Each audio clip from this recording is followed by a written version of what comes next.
Le lundi 16 mars dans Demain nous appartient. Après avoir passé 2 jours en préventive, Antoine est interrogé au commissariat par Martin. Il maintient sa version et clame son innocence concernant la mort de Daphné.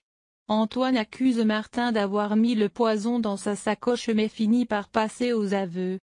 Il avoue à Martin qu'il s'appelle bien Milo Calvini avant de lui révéler la vérité sur la mort de son père. Antoine indique également au commandant Constant que son père était un ripou qui rackettait les commerçants. Martin refuse de le croire et interroge ensuite Nadine. Celle-ci lui confirme qu'elle a bien retrouvé le corps sans vie de son père dans une ruelle et souligne que son père avait été frappé plusieurs fois à la tête violemment. Martin en conclut que Calvini s'est déchaîné sur lui. Nadine affirme ensuite à Martin qu'il n'y a jamais eu de plainte contre son père. Souleymane, de son côté, ne va pas bien et trouve auprès de Judith une oreille attentive. L'adolescent a peur d'être envoyé en foyer car Rose n'est rien légalement pour lui. Judith indique à Souleymane que ses parents sont famille d'accueil et qu'ils seront d'accord pour le prendre chez eux. Lou informe Rose qu'Antoine est passé aux aveux concernant la mort de Robert Constant, seulement elle lui indique que ce n'est pas à l'avocate de la défense de fournir des preuves de son innocence dans la mort de Daphné. Déterminée à prouver l'innocence d'Antoine, Rose interpelle Audrey devant le commissariat. Elle lui explique que quelqu'un a mis le poison dans le sac d'Antoine pour le piéger.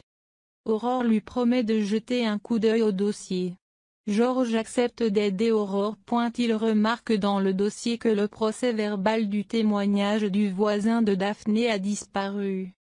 Georges se souvient que ce voisin avait remarqué devant chez la victime une vieille Citroën bleue flanquée à l'arrière d'un macaron d'un club de tir de Narbonne. Le soir venu, Aurore aperçoit Nadine monter dans sa voiture, une vieille Citroën et sur la vitre arrière, elle remarque un macaron d'un club de tir. Gabin fait son coming out. Victor a donné rendez-vous à Gabin au Spoon. Il veut le nom de l'acheteur de leur tonnier et menace Gabin de dire à son père qu'il est homosexuel. Gabin lui confie qu'il compte faire son coming out mais Victor tente de le déstabiliser et lui fait une offre alléchante par écrit concernant leur bateau. Encouragé par Bart, Gabin annonce ensuite à son père qu'il est gay. Paul Gosselin se montre odieux et va jusqu'à rejeter son fils. Bart s'excuse auprès de Gabin, car il ne pensait pas que son père allait réagir aussi violemment. Il propose à son nouvel ami de l'héberger aussi longtemps qu'il le désire mais le fils de Paul refuse et préfère prendre une chambre à l'hôtel. Soraya se charge de la demande de mise en liberté de Thomas Delcourt. Thomas Delcourt a demandé à rencontrer son avocate. Lou se rend en prison accompagné de son assistante Soraya. Thomas Delcourt leur indique qu'il souhaite faire une demande de mise en liberté en attendant son jugement. Il met en avant son exemplarité. Lou se montre pessimiste mais Soraya intervient et indique que tout prévenu a le droit d'effectuer une demande de mise en liberté auprès du juge d'instruction. Touchée et fascinée par cette affaire, Soraya demande plus tard à Lou de prendre en charge le dossier de Thomas. Débordée, Lou accepte.